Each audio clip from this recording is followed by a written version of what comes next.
Hi, hey, hello, how are ya? And welcome back to another monthly reading wrap-up video. This is every book that I read in November. I was able to read 8 books this month. I don't know if that's like a new record for me. Until I had a YouTube channel, I never kept track of how many books I read a month. But so far, I feel like this is like a new best score.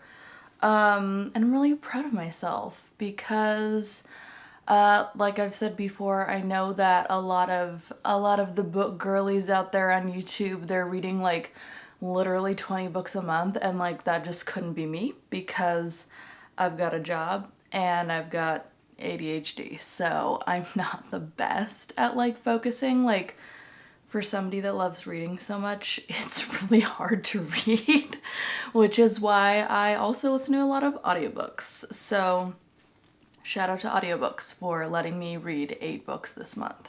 So let's get started on this stack here. The first book that I read this month was Lock Every Door by Riley Sager. This book was published in 2019. It's a thriller. It takes place in the fall. And this is actually the 3rd Riley Sager book that I've read. I read Survive the Night and also The House Across the Lake. And I've got to say, this is probably gonna be the last. I understand that lots of people love Riley Sager, but they are just not the author for me, to be honest. I feel like a lot of his plots hook me in the beginning, and then as you progress through the book, like it's just you've lost me. And not in a way that like, oh, I'm confused, I'm so lost. It's like, no, literally, like you lost the plot. Like, what is going on here? I feel like a lot of the climaxes and then the endings of his books are just really messy. Like, I feel like a lot of times he's got a good idea for a book, and then he's like, let's add this and this and this and this. And I'm like, hey bro, just keep it simple, you know? Like if you actually took out some of that stuff, you could have material for like maybe 3 books. But because you shoehorned it into one, I'm not a fan. I can't get behind it. This one actually didn't hook me from the beginning though. I feel like it was pretty slow all the way throughout. It's about this girl who's like super broke. She needs a job, she needs a place to live because she just broke up with her boyfriend. And so she takes this gig apartment sitting at this like prestigious apartment building in New York called the Bartholomew, which was reminding me of the Arconia from Only Murders in the Building, if you've seen that show. That's what I was imagining. And everyone is like, you shouldn't do that. It's not a good idea. The building's weird, like bad things happen.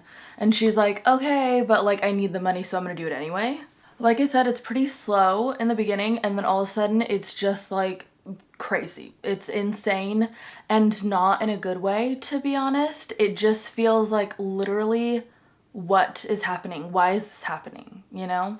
I just felt like it was like plot twist after plot twist, and sometimes like with this one I actually felt like the first plot twist would have been a more interesting ending than the second plot twist, like what it actually ends up being. And I think that I also just like, because I've read a couple of his books, my expectations are just that I'm really gonna be like jerked around in the end, and so I feel like that lowers the stakes. Like I'm like, I don't care as much because I know something weird is probably about to happen. And that's not good for me. That's not one of my favorite things. So I gave this 2 stars. Coming off of Lock Every Door, I read One of Us is Dead by Geneva Rose. It's a mystery. It came out in 2022. This book is about a group of extremely wealthy housewives that live in Buckhead, Georgia. They all hang out and gossip in this one salon. The book starts out with the owner of that salon, Jenny, talking to a detective in the present because, as the title suggests, one of them is dead. So then the book kind of like goes in and out between like the past and then the present when Jenny's talking to the detective, and you're slowly like piecing together what happened. I really enjoyed this book. I think it felt like fast-paced and fun. It's like giving Real Housewives vibes, and the point of view switch, so you're like in the heads of like pretty much all of these prominent players. I will say it gets super dark and actually like seriously disturbing at the end. So if that might be like too much for you, I'd say maybe skip this one. 'Cause it was a shock to me, but it was still a really good book. Like, it didn't ruin it for me, but like it could for somebody else maybe, you know? But I did really end up liking the ending after all. I ended up giving it 4 stars and like a 3 out of 5 for spice. Also, it takes place in the fall, so that's when I'd read it if I were you. After that, I read Harry Potter and the Half-Blood Prince. It's the 6th book in the Harry Potter series, and it came out in 2005. I have never read the Harry Potter series. I'm going through it for the first time as an adult. I've seen all of the movies multiple times and decided that like I had to just go through and actually read the books. So I'm so excited I finally got to this one because it is my favorite movie in the series. However, this was not my favorite book in the series. As you may know, each Harry Potter book follows Harry Potter and his friends Ron and Hermione through a year of school at Hogwarts School of Witchcraft and Wizardry. In my opinion, shockingly, I don't think the book is as good as the movie. I love the movie for this book. If you can hear litter shifting around in the background, that's my cat. He is in his litter box and there's nothing I can do about that, sorry. Anyway, the movie for this book is like, for the most part until the very end, it's like super light and fun. If you're familiar with the series, there's like a very bad guy, Voldemort, that causes problems throughout the books. And it's getting to the point where it's like pretty heavy with like dealing with him by the 5th book. But then in the 6th movie, it like kind of he takes a back seat. Voldy's in the back because they're all like having crushes for the first time. Did she? I swear to God. You've been in there for so long. Okay. All of the kids are like having crushes for the first time. There's like a Christmas party and they have to like decide who they're gonna invite to it. Like, it's really cute and fun and light, and it's actually really funny. The movie's really funny and like witty. There's a lot of good one-liners from that one. The book is stripped of all of that. Like, it's just dry and factual. And so it's not even that this book was like particularly bad compared to the other ones, but it's just compared to the movie adaptation, it's just not as fun. Like, it's like they took the fun out of it. And that heaviness that you feel right at the end of the 6th movie, you feel that like the whole book. So this wasn't my favorite, but I'm glad that I got through it. I rated it 3 stars. Then I read The Dead Romantics by Ashley Poston. This was published last year. This book was so good. Like, I'm so glad that I decided to pick it up, even though like my original plan was to read this book first and then The 7-Year Slip. I ended up reading The 7-Year Slip first, but I'm glad that I came back to this one because it was so good. I feel like at this point, Ashley Poston's gonna be an Insta-buy author for me because 2 for 2. I've loved both of her books and I've rated both of them 5 stars. This book is about a woman named Florence. She's a ghostwriter for a really famous romance writer, and she's just been through a bad breakup and decides that she doesn't believe in love anymore. She meets her new editor and he's super cute.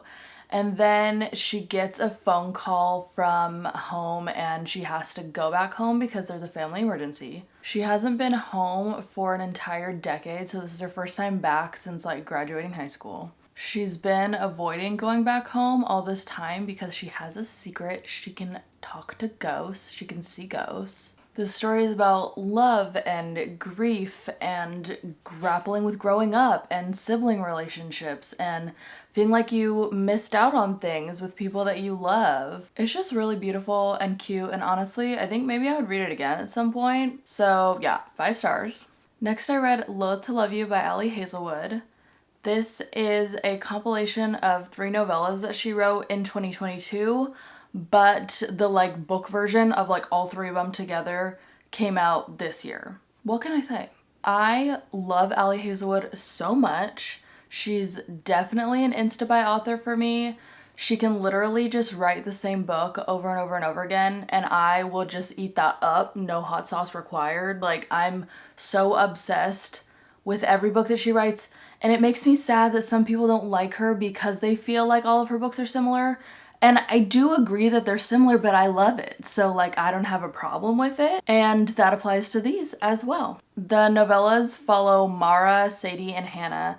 They're three best friends. They're all engineers of different types and they met in grad school. And then each novella like follows each of them falling in love. I would suggest reading it in book form and reading it in order because there is overlap. So there could be like spoilers for one of the other stories if you don't read them in order. And then also my copy of it, which I got at Barnes & Noble, has a bonus chapter that like kind of has all three of them in it, which is really cute. Yeah, I just love this so much. It was amazing. 5 stars. After that, I read Iron Flame by Rebecca Yarros, and I had been waiting for this book like since the second that I finished Fourth Wing, because if you've read Fourth Wing, you know that literally like the last 2 sentences are like the biggest cliffhanger, and you're just like, I'm supposed to wait. And so honestly, I was so glad that I didn't read it until September because I only had to wait 2 months for Iron Flame, but I feel really bad for all the people that had to wait longer. I feel like I basically can't say anything about the plot because it would give spoilers if you haven't read Fourth Wing, but basically it's a fantasy. It follows the main character Violet, and Fourth Wing is like, it takes place at the war college that she goes to, and she's training to be a dragon rider. And so Fourth Wing takes place over like the entire school year, and then there's literally like just a couple weeks between the end of the school year and the start of the next one. It's not like they've got like a summer vacation or something. So Iron Flame literally picks up right where Fourth Wing leaves off, and then it goes like a couple months, but it doesn't go through the entire next school year. So it takes place in the fall and the winter, and that's it. But this book is a behemoth. It's like over 800 pages, which I was not expecting because I want to say Fourth Wing is like 400 something, so it's like literally double.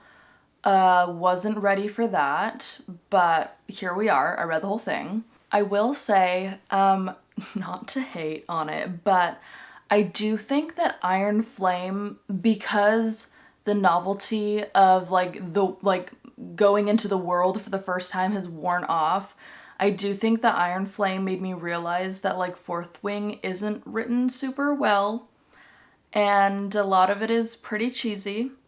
A lot of the dialogue and inner monologue is pretty melodramatic, so that wasn't fun. Especially because it was a lot longer, so you're dealing with all of that a lot longer. Also, Violet and Xaden, love them, but the toxic miscommunication trope in Iron Flame was really getting to me. That was really not my favorite. So there's that. And then yeah, this one also ends up on a cliffhanger, so that's so cool. Thank you, Rebecca Yarros. However, all that being said, whenever I wasn't reading it, I couldn't stop thinking about it, so I still give this one 4 stars. After I finished Iron Flame, I read You Again by Kate Goldbeck. This one was published this year. I believe it's marketed as a romance, but it kind of leans more towards literary fiction in my opinion. It just wasn't like a linear romance novel that I've read, you know? I was really excited for this book. First of all, look at this cover. It's so cute, very fall. I was like, this is gonna be perfect. I'm so glad that I'm getting to read this before fall is over. But this book was not what I was expecting. This is a When Harry Met Sally retelling about 2 characters named Ari and Josh. It actually takes place over the span of like 8 years. They just keep like meeting and then going their separate ways over and over again throughout the years. The story felt messy and was like honestly depressing me. Like the day that I finished it, I was just like, not in a good mood. A lot of it is just like sad. Like it's not fun. And like let me tell you, if I want one thing out of a book, I want it to be fun. Like I am not one of those girlies that loves a good sad book. Like I'll endure it, sure, but that's not my first choice. Like first choice is fun. And I wouldn't exactly call this book fun. So if you're looking for a fun book, I wouldn't pick this one necessarily. I didn't really like either of the main characters or feel connected to them. And that's not to say that I can't ever read books where I feel like so different personality-wise from the main characters. I definitely can. But I just didn't feel like either of them were likable enough. And after I finished it, I read some good reviews and a lot of other people felt that way too. And I think that them not feeling likable led me to just not care as much about their relationship because I didn't care as much about them. I also just felt like it was pretty unrealistic. Like obviously like opposites attract is a trope. It's everywhere. But in some instances, it just feels like, no, this wouldn't happen. Like one of them would be so irritated with the other one all the time and like this relationship would not work. And that's kind of how I felt about them in this book. So yeah, just wasn't really what I was looking for. It wasn't for me. 2 stars. Okay, if you've watched pretty much any of my other videos, you know that I have been on a hunt for the perfect witch romance for over a year now. And at this point, I've decided that this is research, this is serious. I'm eventually going to do a video where I rank every witch romance that I've read. So I'm just furthering the research. It's for science purposes. So in lieu of that hunt, I read Payback's a Witch by Lana Harper. And let me tell you, this was not bad. It was not bad. I gave it 4 stars. Like this was pretty darn good. Were there witch politics? A little bit, but like in a digestible way, not in an annoying way. It takes place in a small town in like the Midwest, of course. That's par for the course, we know that. But there are 4 main families, and they're like the 4 main witch families that founded the town. It's giving like Slytherin, Gryffindor, Hufflepuff, Ravenclaw, and Harry Potter. And then there's not an apocalypse, which thank the Lord, I'm so done with the witch apocalypse books. There is a tournament though, which kind of feels like the Triwizard Tournament from Harry Potter and the Goblet of Fire. And I wasn't mad about it. I was into it. It was good. Was it a little cheesy? Yes, but that's expected because A, it's a romance, and B, it's a witch romance. Like, that, it's not gonna be serious, you know? So it was a little cheesy, but I don't mind a little bit of cheese, you know? It's about this girl named Emmy. She is a witch, but she left the town when she graduated high school and hasn't come back in 10 years. Classic. Why is it always 10 years? Why do they always have to wait 10 years before they come back? I don't know. But she hasn't come back in 10 years, and for whatever reason in this world, when you leave the town, your powers do too. So she's basically just been like a muggle, a normie, off in Chicago.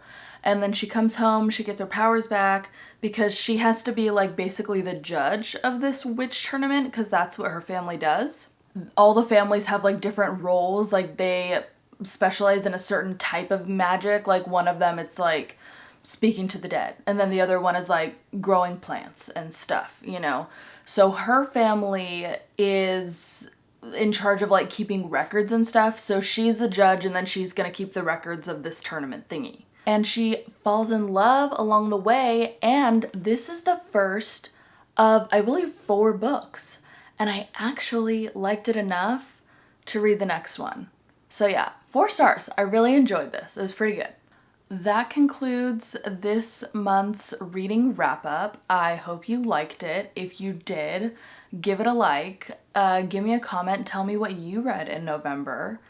And if you'd like to, you can follow me on social media. All of my links are in the description, and I hope to see you next time. Bye!